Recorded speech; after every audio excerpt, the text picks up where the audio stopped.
Hello guys, good evening. तो guys ये vision की 3 अप्रैल की डेली करंट अफेयर्स की मैगजीन है।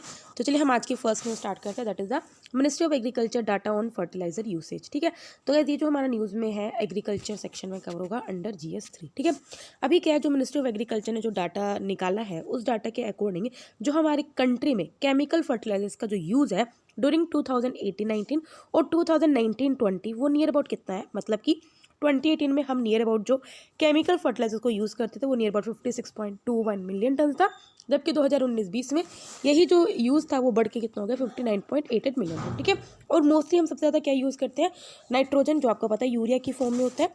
ठीक है, इसके अलावा फॉस्फोरस सेकेंड एंड पोटेशियम। ठीक है, NPK। ठीक है, और आपको पता है हम नियरली 4:2:1 में इसको यूज़ करना चाहिए। ठीक है, तो सबसे ज़्यादा जो हम यूज़ करते हैं वो नाइट्रोजन करते हैं, उससे कम थोड़ा फॉस्फोरस, और सबसे कम हम करते हैं पोटेशियम। इसके अलावा क्या है, सबसे ज़्यादा फर्टिलाइजर्स कौन कौन से स्टेट्स यूटिलाइज करते हैं, वो है पुडुचेरी, तेलंगाना और Punjab. These are the top 3 states और यूनियन टेरिटरीज जो सबसे ज़्यादा कंज्यूम करती हैं। इसके अलावा अगर आप फर्टिलाइजर को ज़्यादा एक्सेस यूज़ करते हैं तो उससे क्या इशूज़ हो सकते हैं, आई थिंक आपको पता ही होगा। इकोनॉमिक लॉस होगा, मतलब कि नियर अबाउट फर्टिलाइजर सब्सिडी में इंडिया जो है 1 लाख करोड़ रुपीज़ स्पेंड करता है। आपको पता है हम क्या करते हैं, जो गवर्नमेंट है वो फार्मर्स को फर्टिलाइजर सब्सिडी प्रोवाइड करती है। तो अगर आप एक्सेस फर्टिलाइजर यूज़ करोगे तो इन जो गवर्नमेंट है उसका भी सब्सिडी में एक्सेस खर्चा जाएगा, तो नियर अबाउट गवर्नमेंट को 1 लाख करोड़ रुपये का नुकसान होगा। इससे ईल्ड रिड्यूस होगी। आपको पता है जो फूड ग्रेन प्रोड्यूस होता है पर केजी ऑफ फर्टिलाइजर, इससे क्या होगा, वो धीरे धीरे डिक्लाइन होगा, क्योंकि आपको पता है एक टाइम के बाद क्या है, जो फर्टिलिटी है वो डिक्लाइन होगी, जो प्रोडक्शन है वो भी डिक्लाइन होगी। ठीक है, अभी जो आपको पता है 1917 में जो 13 kg हमारी प्रोडक्टिविटी आती थी वो 2010 में सिर्फ 4 kg रह चुकी है। ठीक है, मल्टी न्यूट्रिएंट डिफिशियंसी और सोयल हेल्थ भी डिटेरियोरेट होती है ऑफकोर्स। इससे क्या होएगा, जो न्यूट्रिएंट डिफिशियंट होते हैं जिसकी वजह से जो प्लांट की ग्रोथ है वो डिक्रीज होगी। इसके अलावा जो प्लांट के जो अपने डिसऑर्डर्स हैं वो भी इसमें आ सकते हैं। ठीक है, इसके अलावा क्या हो सकता है, ग्राउंड वाटर में भी क्या हो सकता है, नाइट्रेट की कंटेमिनेशन हो सकती है। इसके अलावा क्या स्टेप्स लिए गए हैं सो दैट हम जुडिशली क्या मतलब फर्टिलाइजर किस तरह से हम यूज़ कर सकें अच्छे से ऑप्टिमम वे में। नेशनल मिशन चलाया गया सोयल हेल्थ कार्ड पे। सोयल हेल्थ कार्ड आपने काफ़ी बार पढ़ा है, जिससे उसमें क्या होगा, आपकी सोल को एग्जामिन किया जाएगा, उसके अकॉर्डिंग आपको बताया जाएगा कि कितने न्यूट्रिएंट्स को आपको कितने परसेंटेज में यूज़ करना चाहिए। ठीक है, इसके अलावा हमें ऑर्गेनिक फार्मिंग को हमने प्रमोट किया अंडर था परंपरागत कृषि विकास योजना। इसके अलावा हम क्या करते हैं, कृषि विज्ञान केंद्र के थ्रू हम ट्रेनिंग प्रोवाइड करते हैं। ठीक है, या फिर एग्रीकल्चर यूनिवर्सिटीज़ के द्वारा हम ट्रेनिंग प्रोवाइड करते हैं ताकि हम फार्मर्स को एजुकेट कर सकते हैं। ठीक है, अब आप देख सकते हो 2015-16 से लेकर 2019 बीच में, मतलब कि जो हमारा फर्टिलाइजर कंजप्शन है अगर केजीस में पर हेक्टर कितना हुआ। ठीक है, 2015-16 में ये जो यूज़ था वो 136 kg, मतलब कि हम 1 हेक्टर अगर हम क्रॉप को कल्टीवेट करते हैं तो नियर अबाउट हम 136 kg फर्टिलाइजर यूज़ करते हैं। फिर 2016-17 में ये थोड़ा कम हुआ, नियर अबाउट 122-23। 2017-18 में फिर बढ़ के कितना हो गया, नियर अबाउट 127।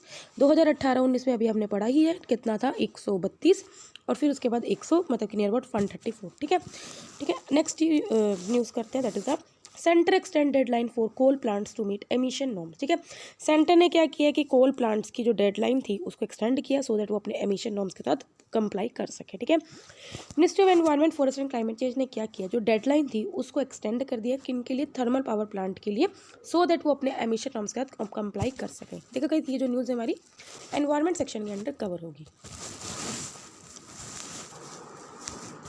2015 में क्या किया था, मिनिस्ट्री ऑफ एनवायरनमेंट ने नोटिफाई किया था एनवायरमेंटल नॉर्म्स किसके लिए, पर्टिकुलेट मैटर के लिए, सल्फर ऑक्साइड्स के लिए, नाइट्रोजन ऑक्साइड्स के लिए, मर्क्यूरी के लिए, और किस तरह से आप वाटर को यूज़ कर सकते हो जो भी कोयल के थ्रू क्या करते हैं, इलेक्ट्रिसिटी प्रोड्यूस कर सकते हैं। ठीक है, तो आपको पता है थर्मल पावर प्लांट्स कौन होते हैं, मेनली वही पावर प्लांट्स होते हैं जो कोयल के थ्रू क्या करते हैं, इलेक्ट्रिसिटी प्रोड्यूस करते हैं। ठीक है, तो मिनिस्ट्री ऑफ एनवायरनमेंट ने 2015 में ये बोला था कि कितने जो पावर प्लांट्स हैं वो कितने परसेंटेज में, कितने अमाउंट में क्या कर सकते हैं, एमिशंस को रिलीज़ कर सकते हैं, पर्टिकुलेट मैटर कितना, सल्फर ऑक्साइड, नाइट्रोजन ऑक्साइड, ये कितना वो वाटर यूज़ कर सकते हैं। ठीक है, इनिशियली जो डेडलाइन थी वो 2017 थी, लेकिन इसको एक्सटेंड करके 2022 कर दी। ठीक है, अब अगर आपने इन नॉर्म से कंप्लाइज करने के लिए आपको क्या करना पड़ेगा, जो आपके एग्जिस्टिंग थर्मल पावर प्लांट्स हैं उसको रेनोवेट करना होगा।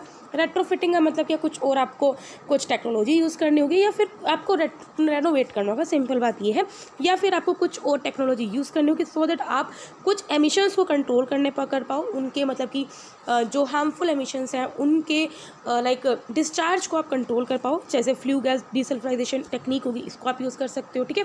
सिलेक्टिव कैटालिटिक रिडक्शन, तो ये कुछ टेक्निक्स को आप यूज़ करके क्या कर सकते हो, जो अपने एमिशंस हैं उनको रिड्यूस कर सकते हो और जो मिनिस्ट्री ऑफ एनवायरनमेंट के द्वारा जो नॉर्म सेट की गए हैं उसको आप कंप्लाई कर सकते हो, ठीक है। अब इन गाइडलाइंस की क्या हाईलाइट हैं जरा आप देख सकते हो। न्यू गाइडलाइंस में क्या है, अगर आप एनसीआर में हैं, ठीक है, उसके विदिन 10 किलोमीटर्स ऑफ एनसीआर और सिटीज़ में with more than 10 lakh population by the end of 2022, मतलब कि हमें क्या करना है, जो 2022 तक इन नॉर्म्स को कंप्लाई करना है, वो पावर प्लांट जो एनसीआर रीजन में है विद इन 10 किलोमीटर्स की रेंज में, या फिर उन सिटीज़ जिन सिटीज़ में 10 लाख की पॉपुलेशन है उनके 10 किलोमीटर के अराउंड जो भी थर्मल पावर प्लांट है उनको इन नॉर्म्स के साथ कंप्लाई करना होगा, ठीक है। इसके अलावा जो नॉन अटेनमेंट सिटीज़ हैं, मतलब कि वो सिटीज़ जिन्होंने national ambient air quality standards के साथ मतलब कि कंप्लाई नहीं किया हुआ है, या फिर वो सिटीज़ या फिर वो जो पावर प्लांट्स हैं जो क्रिटिकली पोल्यूटेड एरियाज़ के विद इन 10 किलोमीटर के स्फेयर में, उनको ये जो नॉर्म्स है वो 31 दिसंबर 2023 तक कंप्लाई करना है। इसके अलावा जो और एरियाज़ है रेस्ट ऑफ द एरियाज, उनको ये सबके नॉर्म्स के साथ कब तक पूरा करना है, 31 दिसंबर 2024, ठीक है। तो इस हिसाब से हमने क्या किया है, 3 भागों में सबके लिए अलग अलग कर दिया, मतलब कि आपको पता है क्योंकि एनसीआर रीजन में क्या ज़्यादा क्या रहता है, मतलब कि पॉपुलेशन ज़्यादा है और वहाँ पे ऑलरेडी पोल्यूशन ज़्यादा है, तो इसलिए जो एनसीआर रीजन या फिर जो ऐसी सिटी जिनकी पॉपुलेशन 10 लाख से ज़्यादा है, तो वहाँ पे जो मतलब कि थर्मल पावर प्लांट्स हैं उनको जो नॉर्म्स हैं वो 2022 तक कंप्लीट करने हैं, कंप्लाई करने हैं। इसके अलावा कुछ नॉन अटेनमेंट सिटीज़ हैं या फिर जो क्रिटिकली पोल्यूटेड सिटीज़ हैं, वहाँ पे जो आसपास में जो पावर प्लांट्स हैं उनको इस नॉर्म के साथ कंप्लाई करना है 2023 तक। इसके अलावा जो और सिटीज़ बची हैं उन्हें दिसंबर 2024 तक इन नॉर्म्स के साथ कंप्लाई करना है, ठीक है।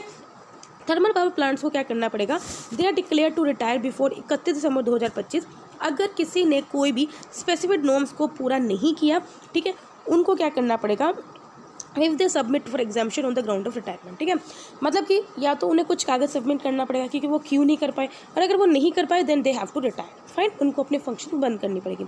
इसके अलावा उन्होंने क्या किया, penalty up to 0.2 rupees per unit electricity generated for continuing the operation beyond the deadline. मतलब कि एक तो डेडलाइन आ गई, डेडलाइन के बाद आपने नॉर्म्स नहीं किए कंप्लाई और उसके बाद भी आप अपना मतलब कि पावर प्लांट को कंटिन्यू रख रहे हो, तो आप जितनी इलेक्ट्रिसिटी पर यूनिट इलेक्ट्रिसिटी पे आपको 0.2 रुपीज़ का फाइन लगेगा, ठीक है, 20 पैसे का फाइन है, ठीक है। नेक्स्ट न्यूज़ पे पढ़ते हैं, national register for driving licence and the certificate of registration that is the RC. आपको पता है आपके व्हीकल चाहे एक्टिवा हो चाहे बाइक हो या फिर कार हो, उनकी आरसीज होती हैं। इसके अलावा ड्राइविंग लाइसेंस आपको पता है क्यों चाहिए होता है, ठीक है। तो आप देखते हैं इसमें क्या है न्यूज़ में। अभी क्या है, ministry of road transport and highway ने अनाउंस किया एक नेशनल रजिस्टर बनाएंगे, किसका लिए, ड्राइविंग लाइसेंस के लिए और आरसीज के लिए, सो दैट जो डुप्लीकेशन या जो मिसयूज़ होता है उसको हम प्रिवेंट कर सकें।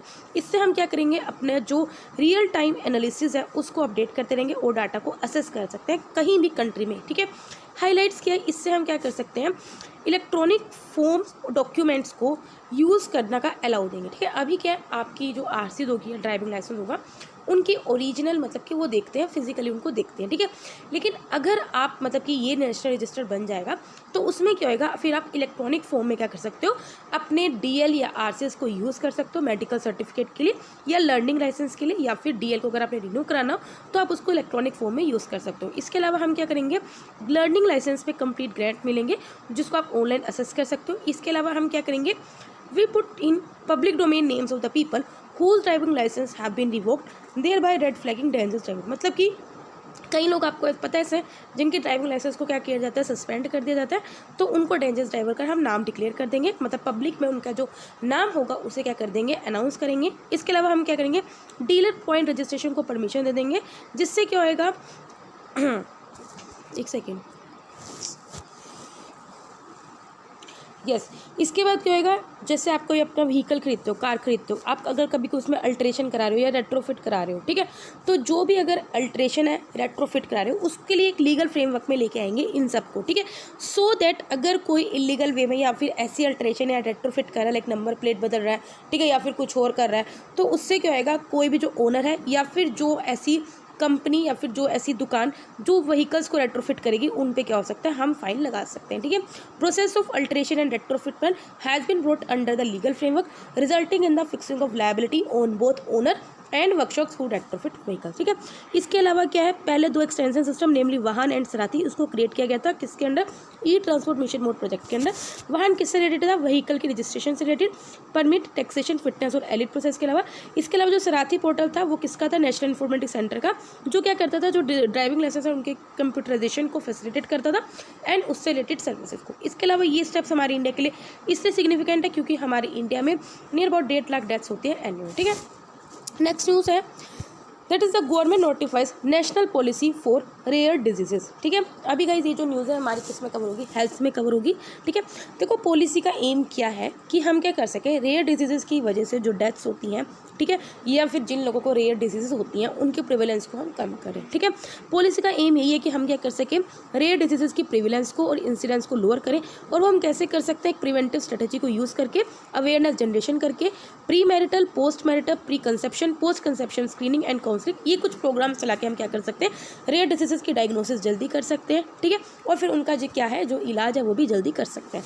हाईलाइट्स क्या है, रेयर डिजीजेस को हम 3 कैटेगरी में क्लासीफाई करते हैं। ग्रुप 1 में वो डिसऑर्डर्स होते हैं जो 1 टाइम क्यूरेटिव ट्रीटमेंट मांगते हैं, मतलब कि उसको एक बार पूरा ट्रीटमेंट चाहिए, उसके बाद वो आपकी डिजीज सही हो जाएगी।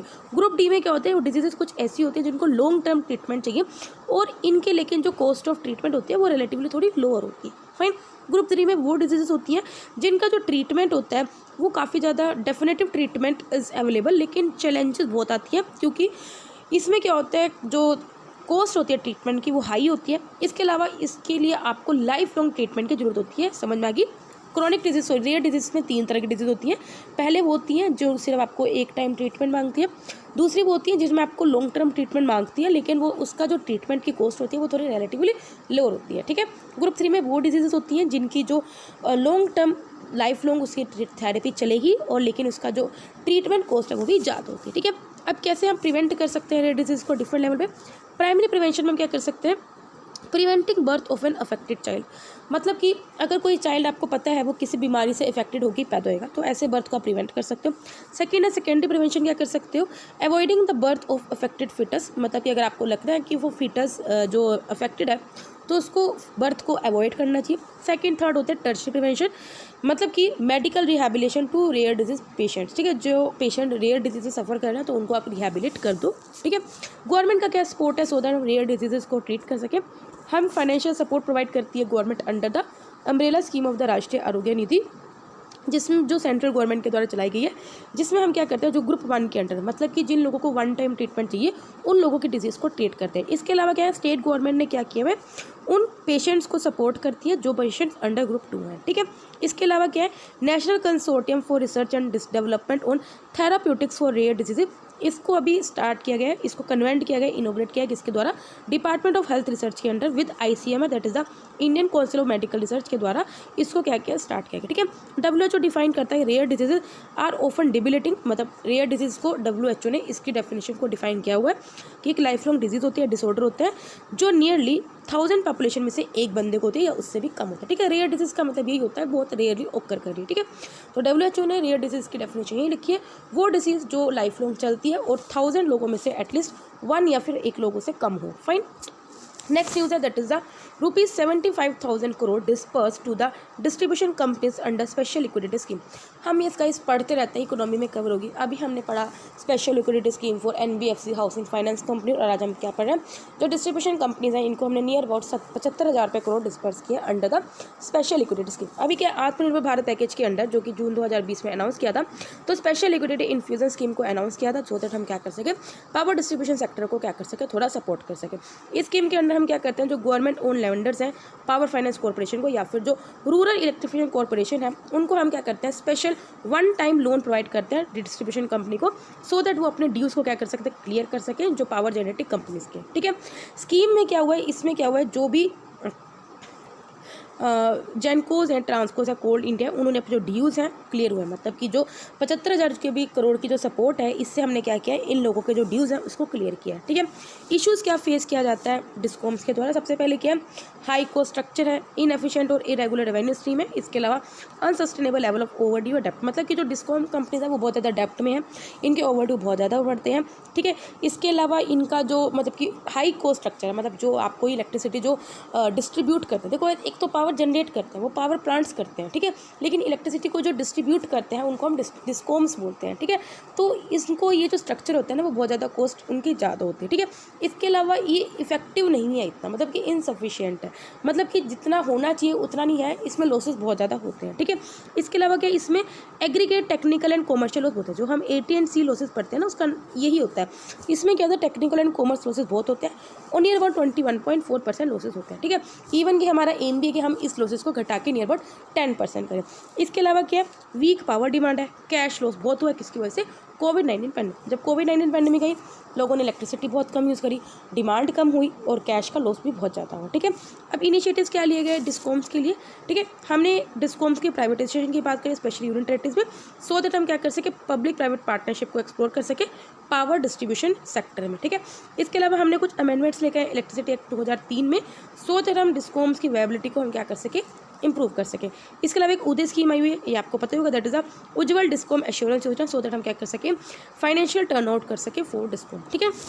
इसके अलावा आप देख सकते हो PEC क्या है, दैट इज द एक सेकेंड अभी हमने पढ़ा था ना पावर फाइनेंस कॉर्पोरेशन, ये एक leading NBFC that is the non banking financial corporation country में। REC that is the rural electrification corporation, ये फाइनेंशियल असिस्टेंस प्रोवाइड करते हैं किसको पावर सेक्टर को।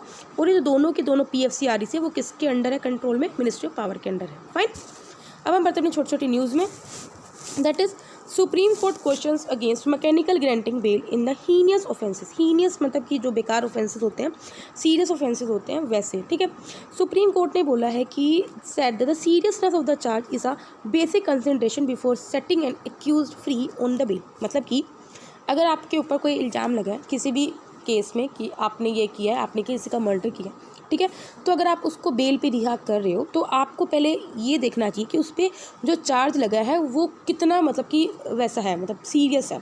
लाइक अगर एक चोरी डाके का किया है या आपने मतलब कि मर्डर किया है, फाइन एक सेकेंड यार, है या फिर रेप किया, ठीक है। अब देखो अब रेप ऐसी चीज़ें जो इतनी सीरियस केसेस हैं तो इसमें आप ऐसे एक्यूज्ड को बेल पे फ्री नहीं छोड़ सकते, ठीक है। तो सुप्रीम कोर्ट ने ये बोला है कि अगर आप किसी को फ्री एक्यूज्ड को आप बेल पे छोड़ रहे हो तो आपको सबसे पहले उस चार्ज की सीरियसनेस को कंसीडर करना चाहिए। According to code of criminal procedure, अगर तो ऑफेंस अलेज्ड इज इलेबल, मतलब कि अगर उसने ऐसा ऑफेंस किया है जो कि बेलेबल है, then accuse is entitle for bail as a matter of right before police station और मैजिस्ट्रेट कोर्ट। मतलब कि कोड ऑफ क्रिमिनल कोड के अकॉर्डिंग ये है कि अगर कोई ऑफेंस बेलेबल है then the accuse is entitle, मतलब कि फिर तो ऑफकोर्स उसका राइट है कि उसको बेल मिल जानी चाहिए और वो उसका राइट है, ठीक है, बिफोर पुलिस स्टेशन और मैजिस्ट्रेट कोर्ट, ठीक है। इसके अलावा अगर कोई नॉन बेलेबल ऑफेंसेस है तो उसमें कोड ऑफ क्रिमिनल प्रोसीजर के अकॉर्डिंग क्या है, वो कुछ सर्टेन रिस्ट्रिक्शन प्रोवाइड करता है on the power of police officer और टू ग्रांट बेल। मेरी बात आपको समझ में आ गई। लाइक अगर तो बेलेबल ऑफेंस है तब तो उसका खुद का राइट है एक्यूज का, ठीक है। इसके अलावा अगर नॉन बेलेबल ऑफेंसेस है तो इसमें कुछ सर्टेन रिस्ट्रिक्शंस हैं पुलिस ऑफिसर की पावर पे, ठीक है। इसके अलावा एंटिसिपेटरी बेल उस तरह की बेल होती है जो हम किसी को देते हैं who is anticipation of getting arrested for a non bailable offence by the police, fine. Next है आर्टिकल 244 क्लोज ए। आर्टिकल 244 क्लोज ए अलाउ करता है कि हमें क्या करना है, एक ऑटोनोमस स्टेट क्रिएट करेंगे with in the Assam in certain tribal area, ठीक है। असम में कुछ सर्टेन ट्राइबल एरियाज हैं, उसके अंदर ऑटोनोमस स्टेट क्रिएट करने को अलाउ करता है क्या, आर्टिकल 244 क्लोज ए, ठीक है। ये कॉन्स्टिट्यूशन में ये जो आर्टिकल था वो 1969 में इंसर्ट किया गया था, सो दैट हम क्या कर सकें, इसके अंदर जो आर्टिकल 244 के अंदर ये प्रोविज़न है कि हम उसमें लेजिस्लेचर भी प्रोवाइड कर सकते हैं या फिर काउंसिल ऑफ मिनिस्टर्स भी प्रोवाइड कर सकते हैं।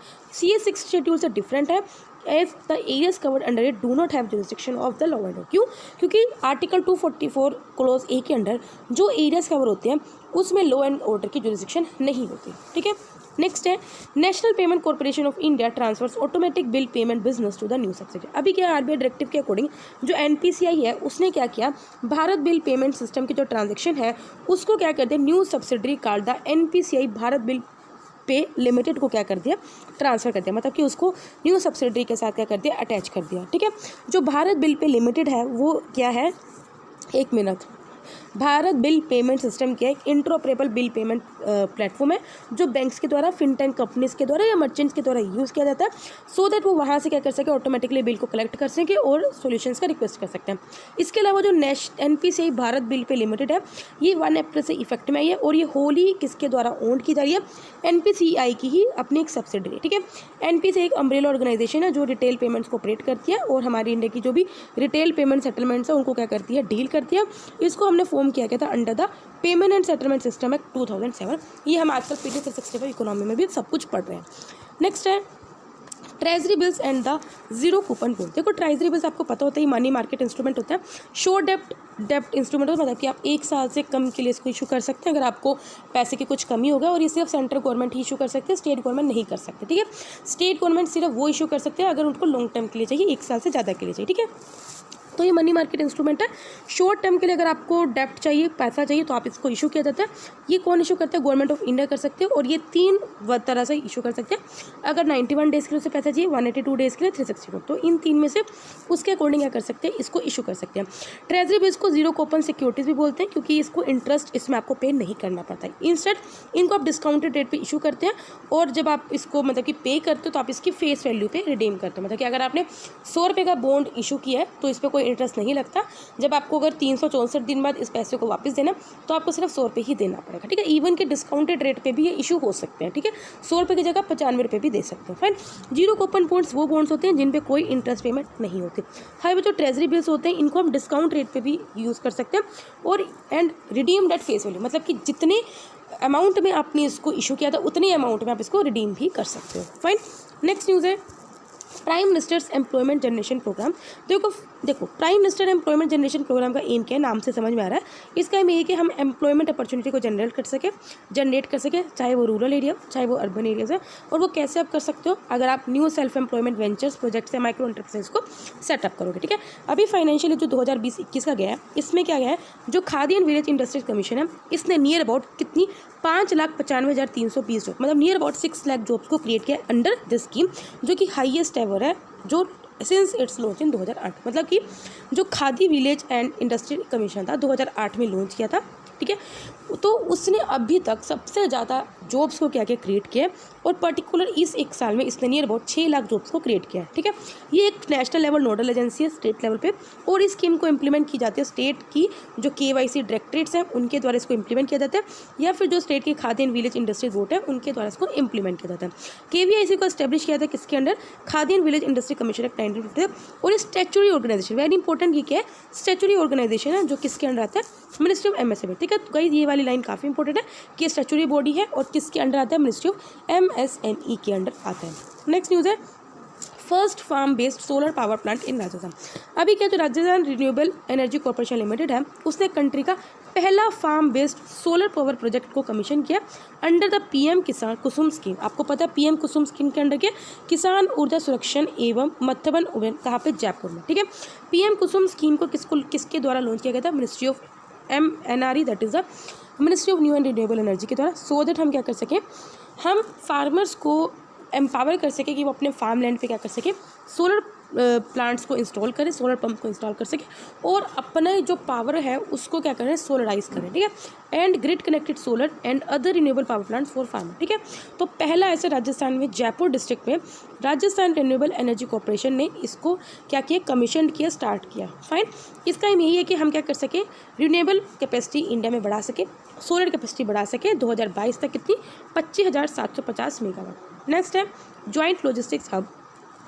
अभी क्या जो थर्ड ज्वाइंट लॉजिस्टिक नोड है मुंबई में उसको ऑपरेशन किया गया रिसेंटली, सो दैट हम कह सकें ट्राई सर्विस इंटीग्रेशन और रिसोर्स ऑप्टिमाइजेशन को बूस्ट कर सकें, ठीक है।